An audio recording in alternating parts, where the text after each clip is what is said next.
पिताजी गुजर चुके हैं। तीनों भाई का विवाह भी हो गया। आज तीनों भाई पिता की संपत्ति का बंटवारा कर रहे हैं। आहा, देखो भाई, मैं सबसे बड़ा हूँ, इसलिए मैं बंटवारे का काम करूँगा। बोलो, तुम लोगों को मंजूर है? भैया मैं तो मंझला हूँ, आप जो बोलोगे मुझे स्वीकार है। भैया आप दोनों तो मेरे बड़े भैया हो, मैं तो सबसे छोटा हूँ। आप लोग जो फैसला करोगे मैं उसे स्वीकार कर लूंगा। पिता के जाने के बाद आप दोनों को मैं पिता स्वरूप मानता हूँ। तो फिर ठीक है, सबसे पहले हम खेतों का बंटवारा करते हैं। देखो भाई, हमारे पास 2 खेत हैं और एक मेड़ है। हम लोग 3 भाई हैं, इसलिए 2 खेत में से एक मैं और एक मंझला लल्लन का होगा और बचा मेड़ छोटा भाई यानी कि भोले का होगा। अरे वाह, बहुत अच्छा निर्णय है भैया, मुझे मंजूर है। कहो भोला, तुम तो चुप हो गए, क्या तुम्हें मंजूर नहीं? नहीं नहीं भैया, आप जो कहेंगे वह मुझे मंजूर है। अच्छा तो ठीक है, अब बारी आती है हमारे पिताजी द्वारा लगाए गए आम के पेड़ का। चलो अब आम पेड़ के पास चलते हैं। अब तीनों भाई आम पेड़ के पास आते हैं। आम के पेड़ में 2 डाली है, दोनों डालियों में आम के फल लदे हुए हैं। देखो भाई, ये है आम का पेड़। अब इसका बंटवारा भी कर लेते हैं। देखो, इसमें 2 डाली है और एक जड़ है। इन 2 डाली में से एक डाली मेरा होगा और एक लल्लन का होगा और जड़ भोला का होगा। बहुत अच्छा भैया, ये फैसला भी मुझे मंजूर है। आप लोग तो बड़े हो, मैं तो सबसे छोटा हूँ। मैं भला आप लोगों के बात को कैसे टाल सकता हूँ? मुझे भी मंजूर है भैया। अब तीनों भाई घर के पास आते हैं। अब घर का बंटवारा भी होना है। तो फिर ठीक है, अब बारी आती है इस घर की। इस घर में 4 कमरे हैं और एक छत है। 2 कमरा मेरा होगा और 2 कमरा लल्लन का, और जो खप्पर का छत बच जाएगा वो भोला का होगा। भीमा के इस फैसले से भोला बहुत दुखी हो जाता है। फिर भी बड़े भाई का फैसला मानकर वो कुछ नहीं कहता है। इस तरह घर का बंटवारा भी पूरा हो जाता है। अरे भैया, खेत, पेड़ और घर के बाद और एक जरूरी चीज तो आप भूल ही गए। अरे लल्लन, वो क्या जरूरी चीज है जो मैं भूल गया हूँ? क्या तुम मुझे याद दिला सकते हो? भैया, पिताजी ने हम तीनों भाइयों के लिए कुछ रुपए पैसे भी तो छोड़ गए हैं, आप उसे कैसे भूल सकते हो? अरे हाँ, याद आया, जरा रुको, मैं अभी लेकर आता हूँ। बड़ा भाई भीमा घर के अंदर से एक मटका लेकर आता है जिसमें कई सिक्के भरे थे और उनमें से कुछ पुराने जमाने के सिक्के भी थे। देखो भाइयों, इसमें से 2 प्रकार के सिक्के हैं। एक जो अभी वर्तमान में चल रही हैं, वहीं दूसरा जो हमारे दादा के दादा के दादा जमाने के हैं, यानी कि बहुत पुराने जमाने के सिक्के हैं, जो कि कुछ अजीब धातुओं के साथ बनाया गया है। तो भैया, अब इन सिक्कों का कैसे बंटवारा करोगे आप? तो सुनो, अभी के जमाने में जितने भी सिक्के चल रहे हैं, उन सिक्कों को मैं और मंझला भाई लल्लन का होगा, और जो सिक्के बहुत पुराने हैं, जो कि पुराने धातुओं से बनाए गए हैं, वो भोला का होगा। इस तरह दोनों भाई रुपए पैसे को भी ले जाते हैं। देखो भोला, पुराने जमाने के सिक्के में सिर्फ 4 ही सिक्के बचे हुए हैं। तुम चाहे तो इन 4 सिक्कों को ले जा सकते हो। और बहुत ही पुराने जमाने के 4 सिक्के भोला को देते हैं। भैया, आप दोनों तो सारे रुपये पैसे ले लिए। अगर मेरे तकदीर में ये सिर्फ 4 रुपया ही लिखा है तो मैं उसे स्वीकार करता हूँ। भोला अपने हिस्से के 4 सिक्कों को लेकर घर के अंदर जा ही रहा था कि तभी बड़ा भाई रोक कर कहता है, अरे भोला, तू पगला गया है क्या? तूने सुना नहीं? बंटवारा हो गया है। अब इस घर में हम रहेंगे। तुम्हारा हिस्सा तो छत में है, तुमको तो बंटवारा छत में दिया गया है। अब तुम उस खप्पर छत में जाकर रह सकते हो। इस घर के अंदर अब तुम नहीं रह सकते। अब ये घर हम दोनों का हुआ। भैया, आप ही कैसी बातें कर रहे हो? मैं कहाँ जाऊंगा? मेरा तो अभी अभी शादी हुआ है, मैं कहाँ रहूंगा भैया? अरे भोला भाई, ये तो तुम्हें पहले सोचना था ना, जब बंटवारा चल रहा था। अब पछताए क्या करें जब चिड़िया चुग गई खेत। दोनों भाई ने भोला और उसकी पत्नी को घर से धक्के मारकर बाहर कर दिया। वहीं दोनों पति पत्नी गांव के तालाब किनारे अपनी एक छोटी सी कुटिया बनाकर रहने लगे। हे भगवान, यह हमारे साथ क्या हो रहा है? अब ना घर का रहे ना घाट का, कैसे चलेगा जीवन? 2 वक्त की रोटी तो छोड़ो, एक रोटी भी नसीब में नहीं है। अब रोते जाओ, जी भर के रोते रहो। अकल तो तुम्हारी घास चढ़ने गई थी, मेरी मती मारी गई थी जो मैंने तुम्हारे साथ विवाह किया। मेरी तो किस्मत ही खराब है। बड़े भाई बोलकर तुमने कुछ ज्यादा ही इज्जत दे दी। देख लिया नतीजा, अब भुगतो। पद्मा, वह दोनों मेरे बड़े भाई थे। अब बताओ भला, मैं उनसे कैसे सवाल जवाब करता? अच्छा, तुम्हारे बड़े भाइयों ने तो अपने छोटे भाई के लिए कुछ नहीं सोचा?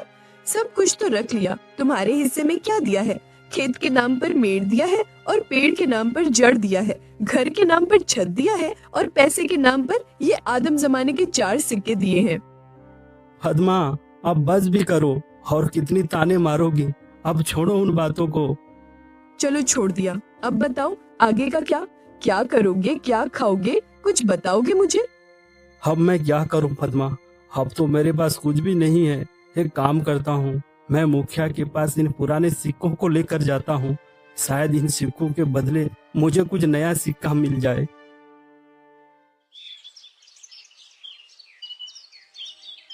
भोला बड़ी उम्मीदें के साथ उन 4 सिक्कों को लेकर मुखिया के पास जाता है।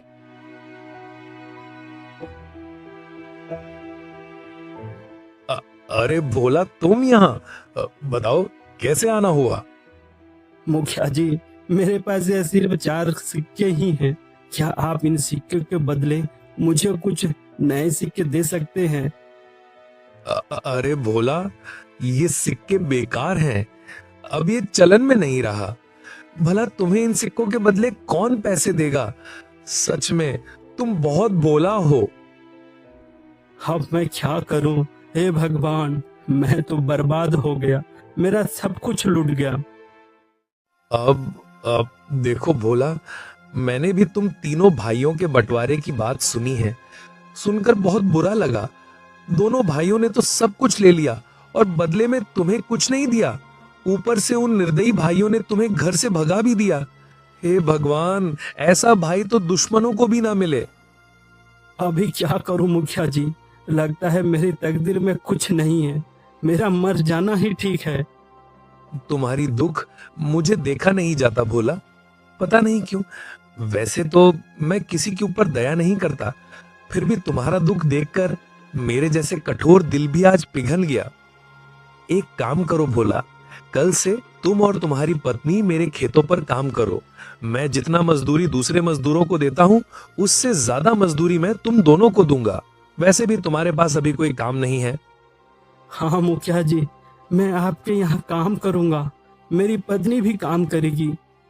ठीक है भोला, तो फिर कल सुबह से खेत पर काम के लिए आ जाना। और ये तुम अपने सिक्के अपने पास ही रखो, शायद यही तुम्हारी 4 रुपए की तकदीर वाली निशानी है। भोला उदास होकर वापस अपने कुटिया पर आता है। भोला की पत्नी रास्ता देख रही थी। भोला अपनी पत्नी के पास आकर सारी बातें बताने लगता है। अब यही दिन देखना बाकी था। अब हमें दूसरे के खेतों में काम करना पड़ेगा। हाय रे मेरी किस्मत। अब देखो पद्मा, तुम ज्यादा ज्ञान मत दो। हमें काम मिला है, कल से काम पर जाना है। इस तरह दिन गुजरता गया। भोला और पद्मा अब मुखिया के खेतों पर काम करने लगे। रोजी रोटी का एक जरिया उन्हें मिल गया। खेतों पर फसल लहलहाने लगी। अरे भैया, इस साल तो हमारा फसल बहुत अच्छा हुआ है। हाँ भाई, इस साल तो बहुत ज्यादा फसल हुआ है। इस साल बहुत आमदनी होगा। अब चलो भैया, अब घर चलते हैं, कल सुबह फिर आएंगे।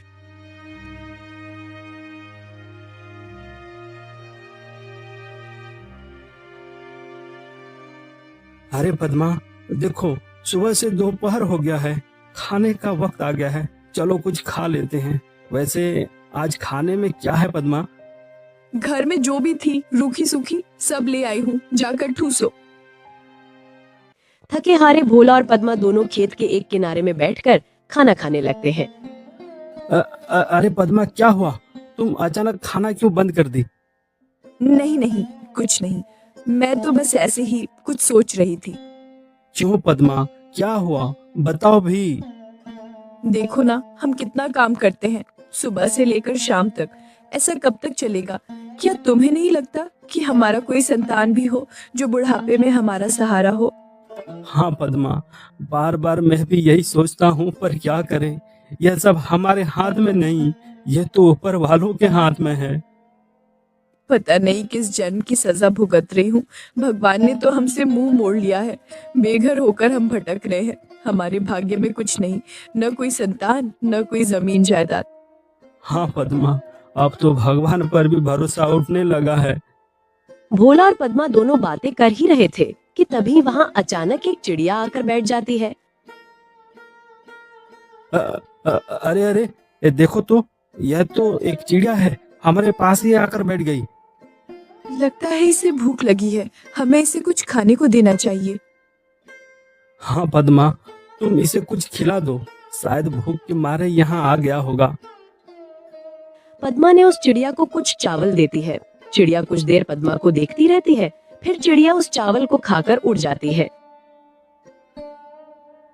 अब चलो पद्मा, घर चलते हैं, शाम भी हो रहा है।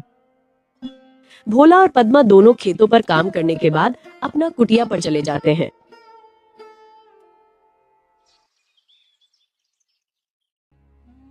सुनिए भोला जी, ये फावड़ा उठाओ और मेरे साथ चलो। पर कहाँ? तुम फावड़ा लेकर कहाँ जाने की बातें कर रही हो? ज्यादा सवाल जवाब नहीं, मेरे साथ चलो। आज कुछ जरूरी काम करनी है। क्या? कोई जरूरी काम? वो भी इस वक्त, रात को? हाँ जी, आज हम वो काम करने जा रहे हैं जिसे आपको पहले ही कर लेना चाहिए था। पद्मा के कहने पर भोला फावड़ा उठाता है।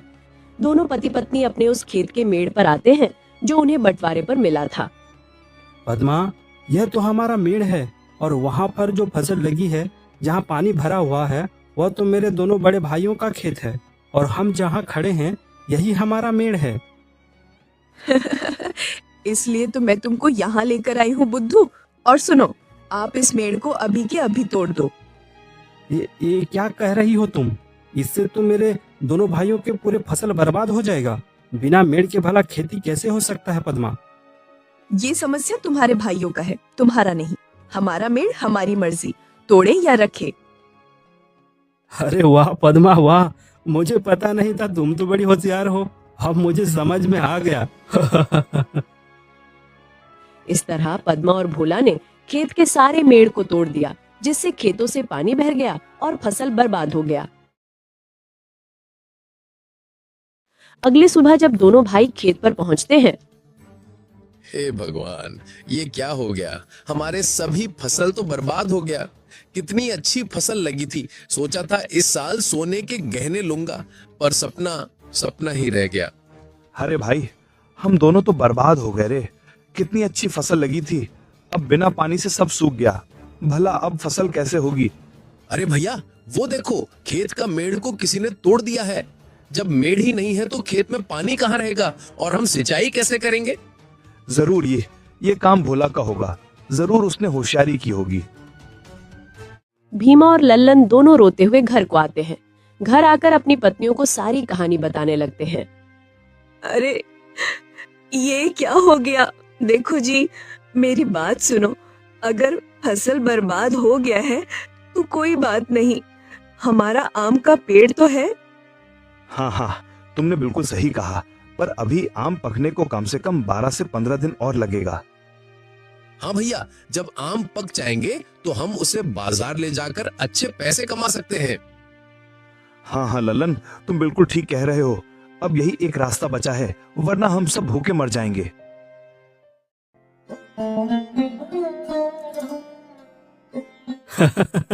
अरे पद्मा, तुम तो कमाल कर दिया, मेड़ तोड़ दिया। जैसी करनी वैसी भरनी, ये उन्हीं के कर्मों का फल है। सुनो जी, आज रात हमें और एक काम करना है। अरे पद्मा, इस बार क्या करना है? अरे बुद्धू, तुम अब देखते जाओ, वो तुम्हें शाम होने के बाद ही बताऊंगी। जैसे ही शाम हुआ, पद्मा और भोला दोनों कुल्हाड़ी लेकर उस आम के पेड़ के नीचे पहुंच जाते हैं जो उन्हें बंटवारे पर मिला था। सुनो जी, क्या यही वो आम का पेड़ है? हाँ पद्मा, यही तो बंटवारे वाला आम का पेड़ है। एक डाल पर बड़े भैया और एक डाल पर मंझला भैया का अधिकार है। तो फिर हमारा हिस्सा कौन सा है? अरे पद्मा, मैंने तो पहले ही तुम्हें बता दिया था कि हमारा हिस्सा सिर्फ जड़ है, इसके अलावा और कुछ भी नहीं।